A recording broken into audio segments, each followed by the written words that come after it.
So today we're here to talk about DuroLast PVC. And so a few different things we're going to talk about here are how to install it, common installation details, common installation defects, and just some general ideas of what you can expect to see after years. So first off, I want to talk about marking it. So this is the manufacturer's blue crown. You can wash it away, but naturally it won't fade. So that's one. Number two, this is an Ideal brand marker. I don't have a new one to show you because I ordered my Ideal markers in bulk. Honestly, a decade ago. They still work great. You just run out every once in a while. And I can actually say some of the marks on the roof, so you notice this is a lighter blue. Some of the marks on the roof are going to show this dark blue. I actually inspected this roof 6 years ago, almost to the day. And then you can put dry erase marker. Now that's dry erase marker fresh that I just tried to erase. Just to show you, I was making a video previously and then it glitched out and deleted. So with dry erase marker, even after it's sat for a couple days, so that's great. Dry erase marker is great if you're trying to do some quick quality control and your guys are following behind you. If it's going to take more than a week, it's going to wash away, so I recommend Ideal or Crown. Crown can be washed away. I know a lot of guys that like to use the Ideal markers, and they will put their initials on the corner of patches to show who did it. And I really think that looks professional, in my personal opinion. So next, let's touch on corner details. So this is an 1180. And so whenever you do your corner, these are prefabricated. And you'll notice how it's got these two tabs here. And you want those tabs to face the opposite of where your 90-degree bends are. So you've got a bend here, so that goes the opposite there. Bend here, that goes the opposite there. That's great planning. Now, why did they patch these? Now, this was 2018.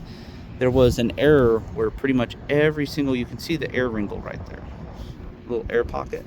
And every single DuroLast corner had a little bit of extra on the corners. And that's what was happening. That's a burn mark from overheating it as they wrapped around the corner. They ended up burning it and stretching it. This is a burn mark because there was a wrinkle there and they heated it and just forced it out. This, you can see the little claw marks. This is an alligator weld. That's not too bad. I know there will probably be a worse one later. Now you can see that every seam on here is hand welded. DuroLast usually comes prefabricated where you just stretch it out. If it was hand welded like that, what it tells me is they use stock. But this roof was new construction, so I would bet that the most likely result is DuroLast takes, depending what year, what time, 2 to 5 weeks to get material in. And more than likely they didn't have 2 to 5 weeks to wait. That's a gash in the membrane right there. Untrimmed corner. Great 1180s. I love those outside corner details right there. So far so good. Whenever you have any form of wood block or metal, you're supposed to have a slip sheet underneath it. And you can tell that went on that curb there so that it didn't obstruct water. It should have had a slip sheet underneath it. Doesn't look like it did. This is typically called a gift wrap, and it's where the membrane is wrapped all the way up and over the entirety of the curb to make a watertight seal. And that's all you can see. It's all one continuous piece. And then they took it down and then welded on outside corners. Welded on corners like that indicate that they didn't order prefabricated curbs. Again, looking at the new construction, that's just kind of what, hail can do to any form of coil that's exposed. Here's a scupper detail. Now this is a code-related detail that shouldn't be on the roofer, should be on the either the framer, the plumber, the general contractor, or the architect. Those are required to be 4 inches at the opening. It has to be 4 inches width and height. That's about 3¼ So that's a failure. Anywhere you see a nice bleed like that, it usually tells me good weld.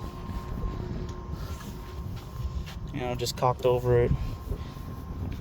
Not ideal, but it works for a while. And here we've got a slip sheet. So just a little piece of scrap membrane, usually scrap from the field, that you just slide underneath it. I see it over there too, but that's a whole nother issue I'm going to touch on in a minute, that I see over there. Now these caddy stands. Caddy is the name of the brand. We used to call them pipe stands. Caddy stands and pipe stands have to go every single joint, including this one. And if I remember correctly, it has to be within a foot of the joint every time, and every 10 feet. Now you can see some of these have been moved. Looks like some of them have actually been removed. I don't know if that's due to lack of clamp being put on wrong, or plumbers having to work on it. We've got a pitch pan over here. Ooh, that's interesting. So you can see how that's kind of wrinkled there, and that's kind of stretched out there. So what that tells me is that somebody made this in a shop, probably. But when they made it, all these flanges were not folded. So they welded everything up except for one side, and that would be this side. Then when they got on site, they folded it at the 90, fastened it in, and then welded this last side, which works if you know how to weld it right. Well, great example of an alligator weld. So that's a much worse alligator weld. Now, does that have to be fixed? Not necessarily. It's just a sign of bad welding, and unfortunately it can have a lot of little micro gaps in it.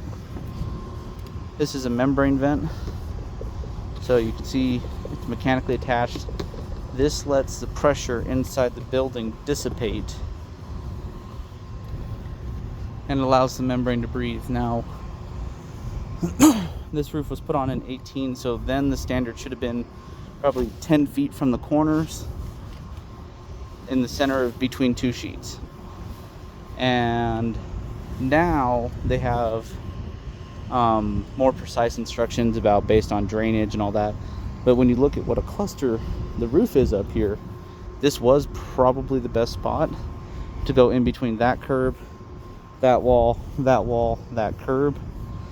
They could have bumped it over one, but they were probably thinking about that long channel over there. Again, slip sheets under the metal, that's good. There's a lot of good details up here. Just talked about these corners. So this is the defect, that gap there. Now you can weld it out, you can shave the back side of the corner. There's a lot you can do to prevent it. But when that defect first started happening, you saw people not knowing what to do or not noticing it until it was too late. Now here we've got a wall, and you can actually tell they use insulation plates because it's a wall. Not necessarily the best way, but not necessarily the worst. DuroLast should have required these plates be every 18 inches. But I'm seeing a little bit closer to probably 12 to 14 on average.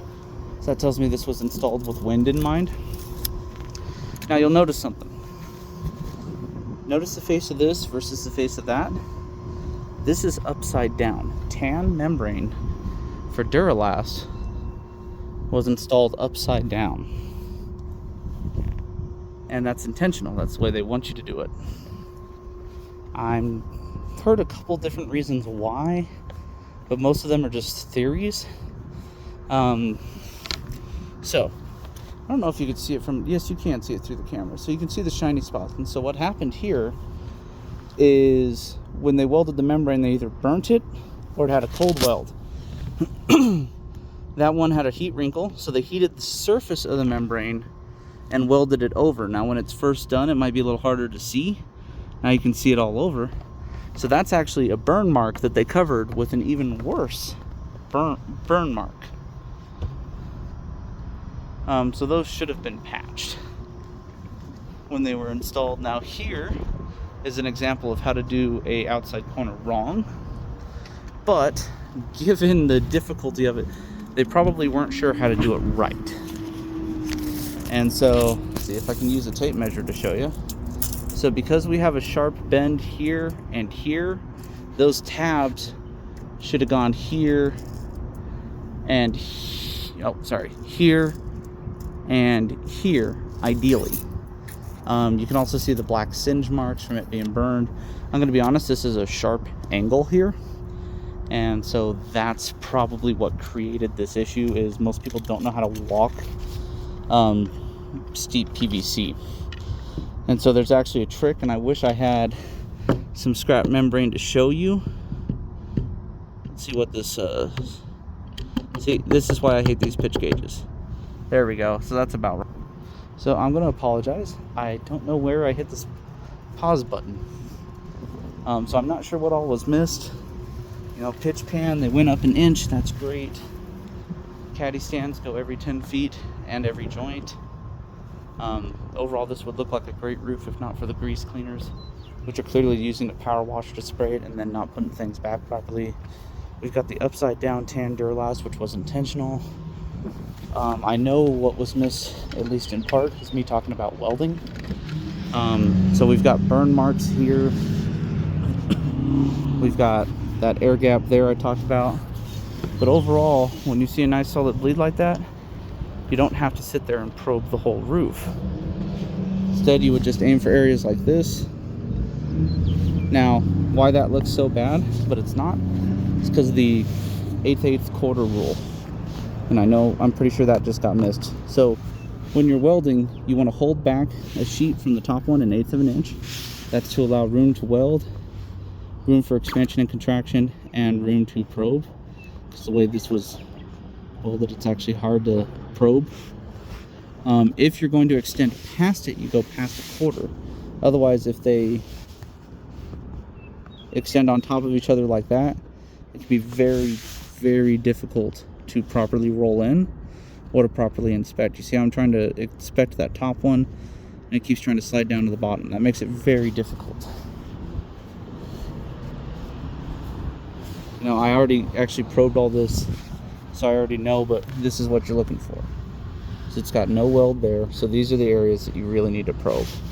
This is one type of probe, tack claw, that people use. It's not my preferred type, but because usually DuroLast is prefabricated, so all of this should have been one piece. But because it's hand welded, you would have to inspect every single one of these. Man, I'm upset that I paused on accident, because generally there's a lot of content that I went over that I'm not sure, so if I end up going over it twice, I do apologize. So underneath the wood blocks are sleepers. Underneath this wood block is a sleeper, but you're going to see yellow stains running down the side here. And that's because this contains trace amounts of arsenic, which can't come in contact with PVC, even the water washing it out. But the grease is honestly both creating both a protective coating and covering up the discoloration. You can see a little bit of yellow in the field there, but so much of it is hidden by the poor grease work. 1180 detail on flashings. These are supposed to go opposite of the 90-degree bend, so that's a failure. And then you've got 2-piece compression metal. This is a great side profile of it. And so this doesn't have any clip in it because of the proximity here. So how you do it is you run your main wall membrane over the edge, and then you nail it into the edge usually. Then, see where the clip ends right there, how it folds? Then what you do over the main wall membrane is you install a gravel stop style clip, and you fasten that gravel stop down. Then you take another sheet of membrane, weld it down, run it over the edge, fasten it through the face of the membrane and that metal there, so that sucks it in tight. Then you've got this little side profile here, that's your 2-piece compression with your little kick right there. You leave an open hem and you snap it into place. There is not a single exposed fastener on this 2-piece compression metal all the way around. Now they did attach LED to it, so that doesn't help. But that 2-piece compression just snaps into place. I've seen it withhold 100-mile-per-hour wind. It's rated, if I remember correctly, I think it's rated for 180. Beyond that, you have to use a different profile, unfortunately. But I do believe that went over everything. Scuppers have to be 4 inches. Can't see the insulation plating, mostly due to all the grease. These are, if for your HVAC equipment. So that's from your HVAC guy leaving his crap sitting everywhere. And I hate to say it, but you know, HVAC people, plumbers, they don't have any regard. That's kind of sunken in. That pipe was moved after it was flashed. And every roof, depending on where you live, usually code requires that every roof have at least one functional outlet. Now, I think that's everything that got skipped. I talked about two-way vents. They have to be kept 10 feet back from a curb and a wall, and they have to be centered between your two seams. That one is not quite centered, but given the cluster that we have up here, there's not a great place for anything. Ideally, that one probably was meant to go there or there, and that was just the nearest I could get to it. That one centered over there is probably the best. That's actually probably exactly where it should have been. Yeah, as close to 10 feet as you can from the wall, centered between two sheets, centered between the two walls. That's an ideal placement for that vent. And I'm gonna go. Hopefully, if I missed anything, I'll remember in time.